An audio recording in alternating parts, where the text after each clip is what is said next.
नमस्कार विद्यार्थी मंडळी, या व्हिडिओमध्ये आपण पोलीस भरती 2024साठी अतिशय महत्त्वाचे काही प्रश्न पाहणार आहोत। यामध्ये आपण बघा जीके आणि करंट अफेअर्सचा समावेश केलेला आहे। जे प्रश्न अतिशय महत्त्वाचे आहेत तेच आपण या व्हिडिओमध्ये कव्हर केलेले आहेत। बघा, व्हिडिओ शेवटपर्यंत बघायचा आहे। लगेच व्हिडिओला सुरुवात करूया आपण।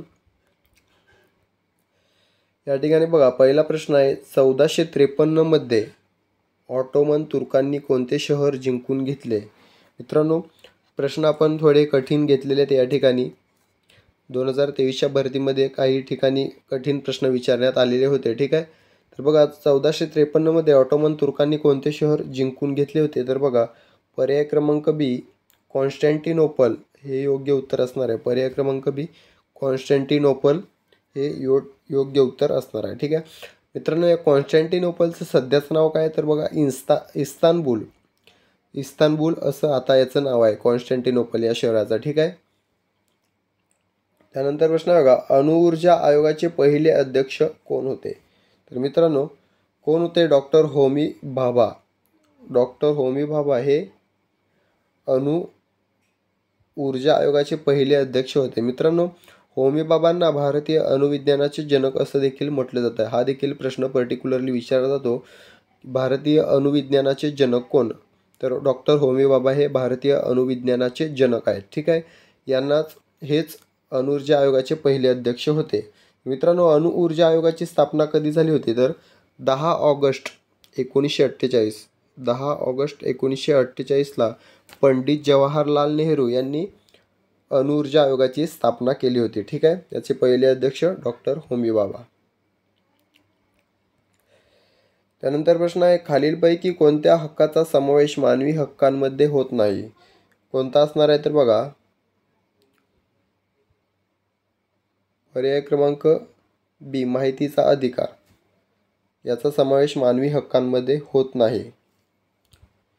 त्यानंतर प्रश्न आहे, भारताने कोणाच्या नेतृत्वाखाली क्रिकेट विश्वचषक स्पर्धा जिंकली? तर मित्रांनो, या ठिकाणी बघा, पर्याय देण्यात आलेले आहेत। बघा, यामध्ये जर महेंद्रसिंग धोनी असता तर हा प्रश्न रद्द केला असता, कारण एक वर्ल्ड कप आपण कपिल देव यांच्या नेतृत्वात जिंकलेला आहे आणि एक वर्ल्ड कप आपण MS धोनीच्या नेतृत्वामध्ये जिंकलेला आहे, ठीक आहे।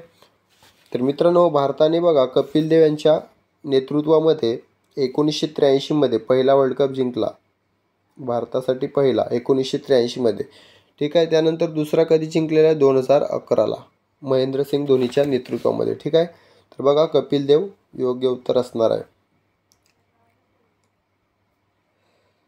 त्यानंतर प्रश्न आहे, हितोपदेश या संस्कृत ग्रंथाचा जर्मन भाषेत अनुवाद खालीलपैकी कोणी केला?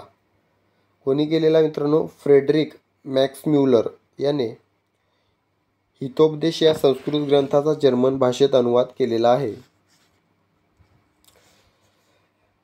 त्यानंतर प्रश्न आहे, वरुणा 2023 हा नौदल सराव खालीलपैकी कोणत्या दोन देशांमधील आहे किंवा कोणत्या दोन देशांमध्ये पार पडला?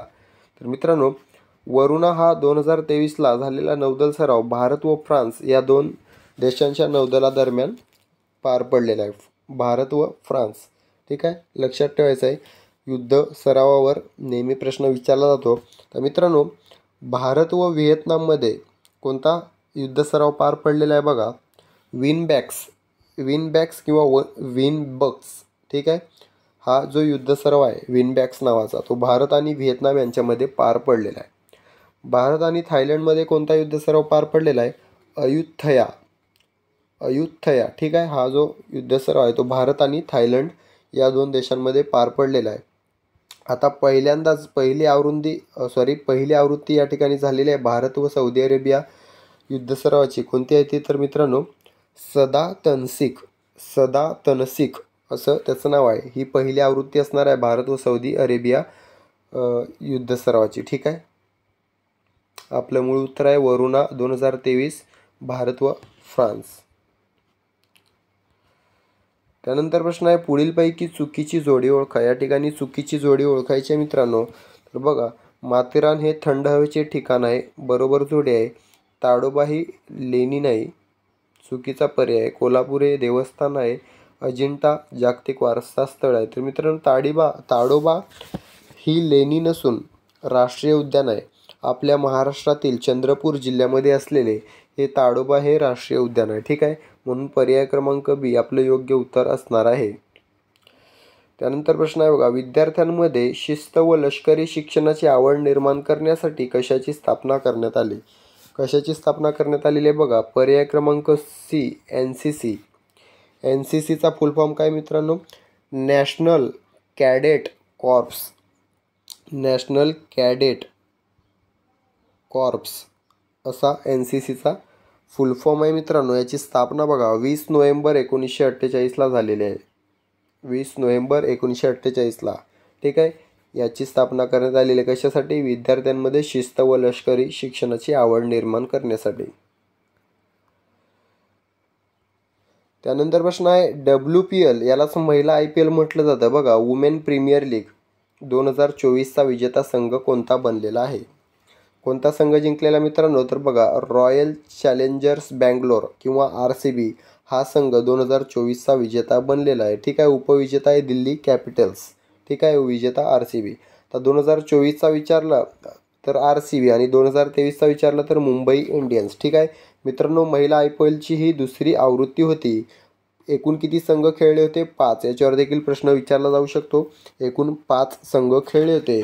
खालीलपैकी कोणता संघ महिला IPLमध्ये समाविष्ट नव्हता? अशा प्रकारचा प्रश्न विचारला जाऊ शकतो. यासाठी 5 संघांची नावं तुम्हाला माहीत पाहिजेत बघा.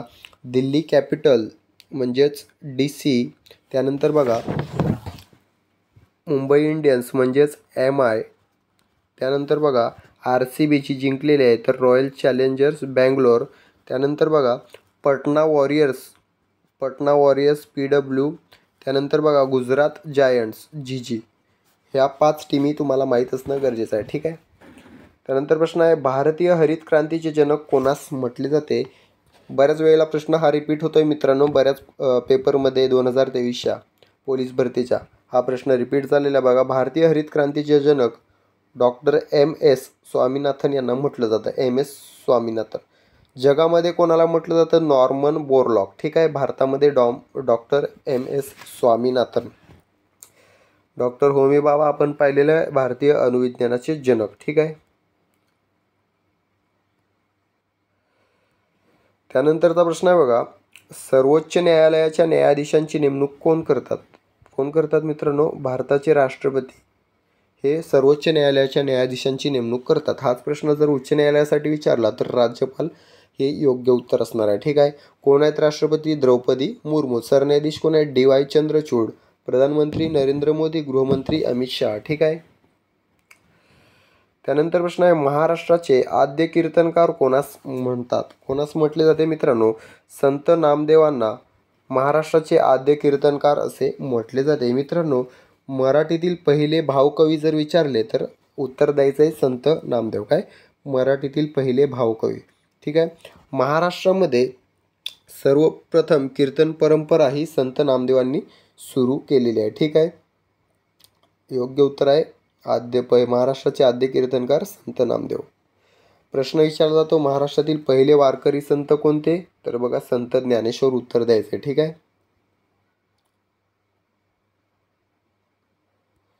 त्यानंतर प्रश्न आहे बघा, FIH हॉकी विश्वचषक 2023ची विजेता व उपविजेता यांची योग्य जोडी कोणती?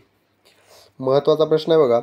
FIH हॉकी विश्वचषक हा भारतामध्ये पार पडला, आपल्या भारतामध्ये पार पडलेला आहे. ठीक आहे, तर या विश्वचषकामध्ये हॉकीच्या कोण विजेता आणि कोण उपविजेता?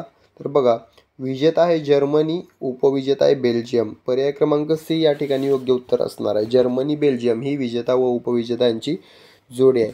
मित्रांनो, FIH हॉकी विश्वचषक भारतामध्ये होत असताना ओडिसामधील रूरकेला या ठिकाणी बिरसा मुंडा या भारतातील सर्वात मोठ्या हॉकी स्टेडियमचे उद्घाटन नवीन पटनायक यांनी केले. ओडिसाचे मुख्यमंत्री नवीन पटनायक यांनी भारतातील सर्वात मोठ्या हॉकी स्टेडियम बिरसा मुंडाचे उद्घाटन रूरकेला या ठिकाणी केले ओडिसामध्ये. ठीक आहे, हे देखील लक्षात ठेवायचं आहे. आता बघा, ही झाली FIH हॉकी विश्वचषक 2023ची विजेता उपविजेता जोडी. तर दुसऱ्या जोड्या देखील विचारले जाऊ शकतात, यामधून तुमचा विजेता व उपविजेता दोन्ही देश पाठ होऊ जातील. ठीक आहे, आता बघा, अर्जेंटिना व फ्रान्स लक्षात घेतला आपण तर बघा, FIFA world cup 2022 FIFA world cup 2022 विजेता आहे अर्जेंटिना, उपविजेता आहे फ्रान्स. मित्रांनो, अतिशय महत्त्वाचा 2023चा क्रिकेट एकदिवसीय विश्वचषक विजेता आहे ऑस्ट्रेलिया, उपविजेता आहे भारत. ठीक आहे, लक्षात ठेवायचं आहे. त्याच्यात प्रश्नामध्ये विचारलं कसं जाऊ शकते 2023च्या एकदिवसीय क्रिकेट विश्वचषकात भारतीय संघाचे नेतृत्व कोणी केले? रोहित शर्मा नाव लक्षात ठेवायचं आहे. ठीक आहे. आणि ऑस्ट्रेलियाचं जर विचारलं तर पॅट कमिन्स हे नाव लक्षात ठेवायचं आहे. ठीक आहे. त्यानंतर प्रश्न बघा, डॉक्टर एन गोपीनाथ यांच्या नेतृत्वाखाली भारतात कोणत्या शहरात पहिली ओपन हार्ट शस्त्रक्रिया यशस्वी झाली? कोणत्या? वेल्लूर. पर्याय क्रमांक बी वेल्लूर. वेल्लूर हे शहर तामिळनाडू या राज्यामध्ये, या शहरामध्ये डॉक्टर एन गोपीनाथ यांच्या नेतृत्वाखाली पहिली ओपन हार्ट शस्त्रक्रिया यशस्वी झाली. आता प्रश्न फिरवून विचारला जाऊ शकतो, वेल्लूर या ठिकाणी कोणाच्या नेतृत्वाखाली भारतात पहिली ओपन हार्ट शस्त्रक्रिया यशस्वी झाली? तर एन गोपीनाथ हे नाव लक्षात ठेवायचे. ठीक आहे. तर त्यानंतरचा प्रश्न आहे बघा, 2024च्या 20व्या जागतिक ॲथलेटिक्स स्पर्धा कोठे पार पडतील? मित्रांनो, सेम प्रश्न पोलीस भरती 2023मध्ये विचारण्यात आलेला होता. त्यावेळी 2023 आणि या ठिकाणी 19वी आवृत्ती होती. आपण 2024 आणि 20वी आवृत्ती या ठिकाणी कव्हर करत आहोत. तर जागतिक ॲथलेटिक्स स्पर्धा 2024च्या ग्लासगो, युनायटेड किंगडम या ठिकाणी होणार आहेत. 2024च्या 20व्या जागतिक ॲथलेटिक्स स्पर्धा. ठीक आहे, ग्लासगो, UK. तर मित्रांनो, 2024च्या ऑलिम्पिक स्पर्धा आहेत त्या पॅरिस, फ्रान्स या ठिकाणी होणार आहेत. ठीक आहे. त्यानंतर बघा, 2025ची जी काही जागतिक ॲथलेटिक्स स्पर्धा आहे ती बघा टोक्यो, जपान या ठिकाणी होणार आहे. 2025. ठीक आहे. 2023ची कुठे झाली? तर बघा बुडापेस्ट, हंगेरी, जोड्या लावामध्ये विचारलं जाऊ शकते. ठीक आहे. तर मित्रांनो, T20 cricket T20 world cup जो आहे तो बघा वेस्ट इंडिज आणि अमेरिका या 2 देशांमध्ये खेळवण्यात येणार आहे. हे देखील लक्षात ठेवा. त्यानंतर प्रश्न आहे, आपल्या देशात कोणत्या तारखेपासून वस्तू व सेवा कर ही प्रणाली अंमलात आली? कालच्या व्हिडिओमध्ये आपण स्पष्टीकरणामध्ये हा प्रश्न कव्हर केलेला आहे. तर आज तो प्रश्न विचारलेला आहे बघा. तर कोणत्या? 1 जुलै 2017 या दिवसापासून आपल्या भारतामध्ये GST ही कर प्रणाली लागू झालेली आहे. 1 जुलै 2017 गुड्स अँड सर्व्हिस टॅक्स, वस्तू व सेवा कर. ठीक आहे.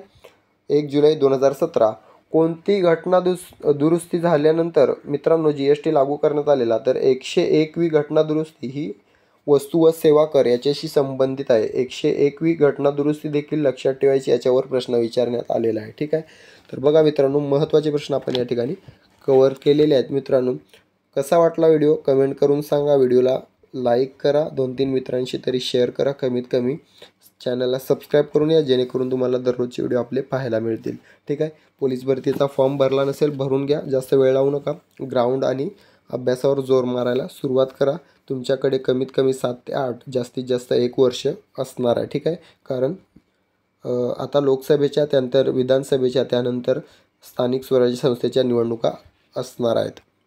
मित्रांनो, यावेळी जिद्दीने काम चालू ठेवा. धन्यवाद.